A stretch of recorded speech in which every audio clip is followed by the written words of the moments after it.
t'as les yeux fontaine, écris-moi si t'as le cœur caillou. Je serai jusqu'au bout de ma peine au rendez-vous. Alors, Marie-Ève Lacasse, qui est Marie-Ève Lacasse? On la connaît? Non, on ne la connaît pas encore, mais on va la connaître. C'est une Québécoise devenue parisienne. Ah, qui Marie-Ève a eu Lacasse. une idée C'est mieux, on comprend tout de suite. mieux maintenant. formidable, je continue, oui, qui est celle de nous raconter la vie de Peggy Roche dans un roman qui s'appelle Peggy dans les phares, publié chez Flammarion. Peggy Roche, qui connaît encore ce nom, à part quelques fous fans de Françoise Sagan, parce que Peggy Roche, elle a vécu pendant 20 ans avec Françoise Sagan. C'est sa plus longue histoire d'amour. Donc on connaît ses maris, Même on si elle ne connaît... vivait pas avec elle d'ailleurs. Elles vivaient même ensemble. vivaient Elles ont ensemble, vécu oui, pendant pendant 20 très ans. très longtemps ensemble. Et ce qui est fou, c'est que pendant très très longtemps, elle a été taboue. Cette histoire est restée secrète, sans doute parce que pendant longtemps, c'était la demande de Sagan, qui était une superstar, traquée par les journalistes et les photographes. Et sans doute, elle n'avait pas envie qu'on abîme son histoire. Et puis, même si elle a osé beaucoup, Sagan est restée jusqu'au bout une grande bourgeoise. Elle avait un enfant. Et donc, cette histoire était secrète, ce qui sûrement a fait d'ailleurs souffrir Peggy Roche, parce que par exemple, elle raconte une histoire, Marie-Ève Lacasse, elles habitaient ensemble dans un appartement parisien, et quand elles faisaient un dîner où il y avait du monde, eh bien Françoise Sagan demandait à Peggy Roche de sortir et d'arriver comme une invitée, de sonner à la porte. C'est tout juste si elle ne devait pas apporter des fleurs dans son propre domicile. Ce qui est formidable, c'est que dans ce livre, on découvre l'amour secret avec François Sagan, mais on découvre aussi une femme absolument extraordinaire, avec un vrai destin français. Elle naît en 1929, elle est somptueuse, et elle a surtout une allure. Donc elle est mannequin chez Givenchy, mannequin cabine comme on était à l'époque, et en même temps, elle a une allure. Elle s'habille en noir et blanc alors que tout le monde s'habille en couleur, puisqu'on est dans les années 50.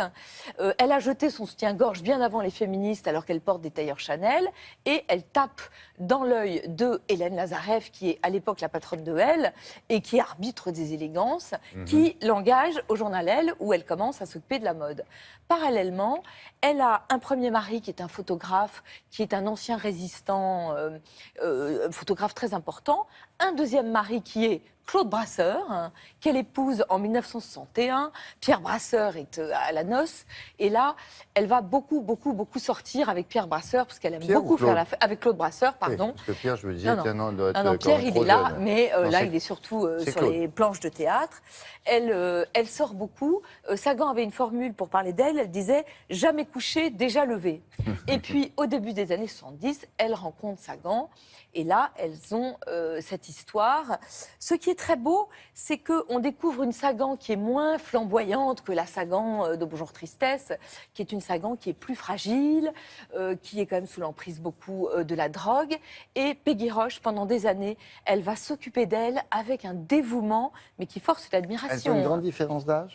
Elles n'ont pas, n'ont pas une très grande différence d'âge. Alors, il y en a une qui est un peu plus abîmée que l'autre. Il y en a une qui est un peu plus abîmée que l'autre, parce que Peggy, je crois qu'elle buvait aussi beaucoup, mais à 55 ans, elle fait encore des photos avec Helmut Newton, elle est magnifique. Hein. Ouais. Mais je crois qu'elle aimait quand même beaucoup de champagne, à toute heure du jour et de la nuit. C'est vraiment, je trouve, un portrait extrêmement délicat. Et puis on découvre une personnalité qui a lancé aussi sa collection de mode, qui avait une boutique, elle a une boutique à Saint-Tropez, bien avant Colette, vous savez, ces concept stores. Un été, elle ouvre une boutique Place des Lys où il y a aussi bien des meubles chinés dans les puces de la région que des robes. On boit du pastis avec tout le tout Paris qui, à l'époque, est dans ce petit port de pêche. Elle était un peu journaliste aussi à une Elle certaine était un époque. peu journaliste, elle était un peu styliste et elle était un peu géniale, hein, formidable. Peggy dans les phares, c'est chez Flammarion et je vous le conseille vraiment. En même temps, c'est toute une époque aussi Oui, qui revit sous la plume, très délicate et très douée de Marie-Ève Lacasse.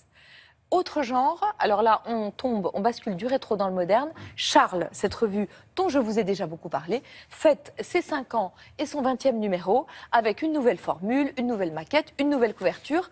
Avant, ils avaient l'habitude de mettre des dessins en couverture. Maintenant, on a une photo avec Natacha Polony qui raconte dans une interview formidable ses grands-mamans ou ces petits désastres d'ailleurs d'intervieweuses politiques, aussi bien au Grand Journal qu'à l'émission de Ruquier On n'est pas couché.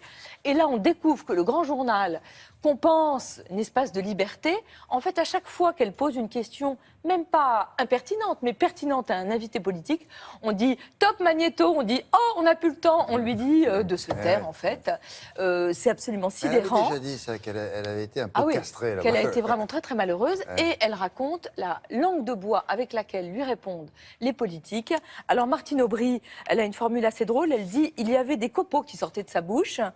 Ségolène Royal, elle est tellement désespérée par ce qui se passe qu'elle dit « Il faut que ça s'arrête ». Tellement Ségolène Royal ne raconte rien. C'est très amusant. Il y a aussi une grande interview d'Aude Lancelin sur la presse qui est aussi passionnante. Bien, parfait. Merci beaucoup. Au revoir.